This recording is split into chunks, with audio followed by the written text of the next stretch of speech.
So for this month's book review, we're going to be reviewing Thinking Fast and Slow by author Daniel Kahneman. This is a great book with a lot of application, actually, to the acquisition professional. So before we get into this book, we do want to mention that we do recommend teams having some kind of book club with their teams, where you just read a book maybe once a month and you talk about it in some sort of book club. It's a great morale-boosting thing to do.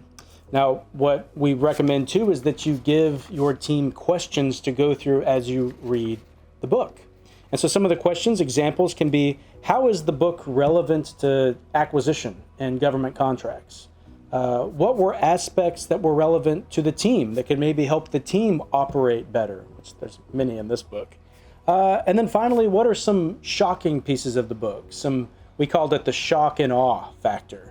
What are some things that you didn't know that just kind of blew your mind a little bit? So if you give them those questions and as they read them, they start making connections, it'll help you create a team of well-rounded professionals.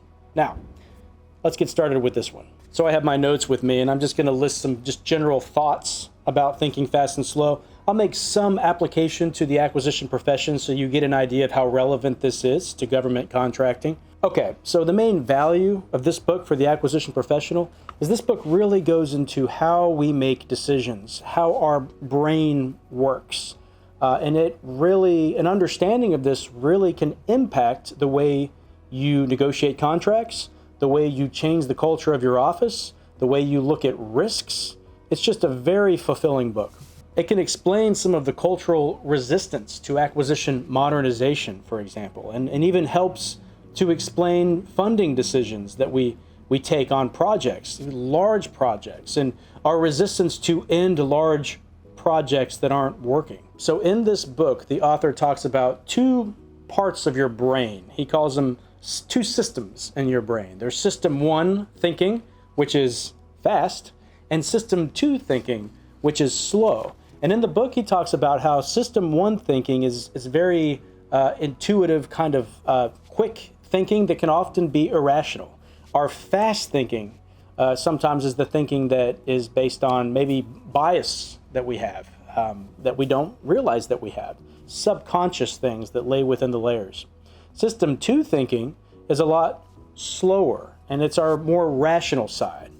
And then his point in this book is to kind of balance the two, that it's good to have system one thinking, to think fast, but it's also good to have that rational, more data-driven, statistical-driven type thinking that help you come to more well-rounded decisions. So an application in government acquisition that shows the interplay between systems one and system two thinking is the government's aversion to taking risks. Now you would think that that's actually slow, kind of rational thinking, but actually an aversion to risks, this book explains, is a product of system one thinking. And it can be the consequence of things like outcome bias, the fallacy of sunk costs, and things like that. And that system two thinking, when you actually think about statistics, data, the whole big picture, and more logical considerations, it may make you more prone to take those risks because the probability of success may be higher than you would imagine. Okay, so finally, I'll just list maybe some major points that has application in government acquisition. One is this idea of priming the environment, that there are things you can do in your environment that can maybe affect the way your team feels. Maybe it helps them think more creatively. Maybe if you're not setting up even the way your office looks or your team looks or the image that it conveys, it will give them a perception that will maybe not help them make the type of decisions or work as effectively for you. Another is this idea of anchoring, where you can actually anchor your mind on certain things, and that can negatively or positively affect your decisions. You can anchor your mind on outcomes, where you really have it in your mind that an outcome is going to be a particular way. You can anchor your mind on numbers. And you can actually, during negotiations, and this book explains this, you can have the other side in a negotiation, you can have them anchor their minds on a higher number. And you can try to get a little lower than that, but you can anchor the other party in negotiations too to try to get at a price that's more favorable to you. Another very relevant topic here that has a major application to acquisitions and contracting is this idea of intuitions and intuitive predictions. and how it comes into play in source selections and market research, how your perception of a particular company or even subconsciously a source selection review team will have their mind set on another company. Whereas if they had used and that's fast thinking. System one thinking is you have your mind set on a particular company. Whereas if you use your slow thinking, where you're being more deliberate, you're thinking about all factors, it would actually help you take away that bias and think about all offers on their face value. They also mention a term called joint evaluation, where they mention just that. When you look at a particular concept just alone and you have nothing to compare it to, you'll think a lot differently about that thing compared to when you're looking at it in contrast or in comparison with other things around it. And that application, of course, is when you compete among contractors versus just going sole source. Your perception of a company's value can change depending on the competitive environment, which is a good thing. It also talks about this idea of outcome bias, a system one type mentality, and this has huge application to the government. Outcome bias is a bias that you develop because of maybe a bad outcome or a positive outcome, and usually in the government, it's a bad outcome. Maybe there was a bad instance of someone using other transactions, and it created this outcome bias or this aversion for using that particular vehicle. Outcome biases happen all the time in the government, and it's something to watch out for. And this book talks about how that system two thinking would prevent that type of bias.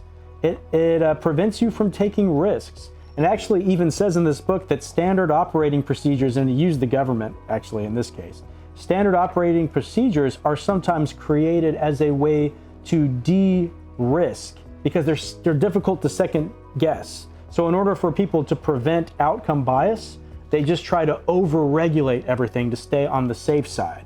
Now, another example I gave for this is doctors preventing liability suits. Not really for the patient, but more for the doctors that these things exist. Same thing with the governments and our over-regulation. Another example, the illusion of validity. This is one of my favorite concepts here. This is this idea that experts can become so validated and they actually stop admitting when they're wrong, and they start having this illusion that they're more of an expert than they actually are. And this is a risk that sometimes can develop with, for example, contracting officers. Those who are supposed to be experts in contracting laws can maintain this validity illusion because everyone's telling them that they know all about the rules, that they actually start making mistakes and they refuse to admit those mistakes. And finally, there's a lot of applications here on how system one thinking, this fast thinking, can negatively affect planning and even budgeting. So someone in the finance part of acquisition who wants to have a well-rounded budgeting mindset can take a lot of value from the concepts in this book. And then there's this idea of sunk cost fallacy, this concept that you just keep on putting more money into a project that's failing because of all the money you've already put into it. That's called the fallacy of sunk costs, and it actually even used a typical government weapon system as an example of how we just keep feeding a beast that's not working because we are worried about giving up on something because of all the money we've spent on it already. Okay, so ratings for this book. And again, as a reminder, we use a 5 FAR scale. For relevancy, we have 4 out of 5 FARs. Now, this is incredibly relevant, but you do have to make the connections. It's not going to talk about contracting all the time. It's not going to talk about government acquisition all the time. This is an economics book. It's supposed to apply to every profession. Readability. This one gets a little lower. We're going to give it 3 out of 5 FARs for readability. Now, this is a challenging book to read for some. It's definitely well worth reading, but your team's going to have to sit through and take a little bit more effort reading it. Okay, the beneficial rating, whether this is beneficial for your job, whether this really helps you with your job, we're going to give this 4.5 out of 5 FARs. If you really read this and take it in and start applying it to your job, it will make you a better thinker and thought leader. Again, this gets into economics, it gets into psychology. It really goes into how human beings think about risk, about spending money, about a whole bunch of factors that shape the culture of an organization, and a total of 4 out of 5 FARS. This is, again, one of the best books you can read to make you a better decision maker in your government role, and even a better decision maker and negotiator in an industry role. All around, a great book for the government acquisition profession.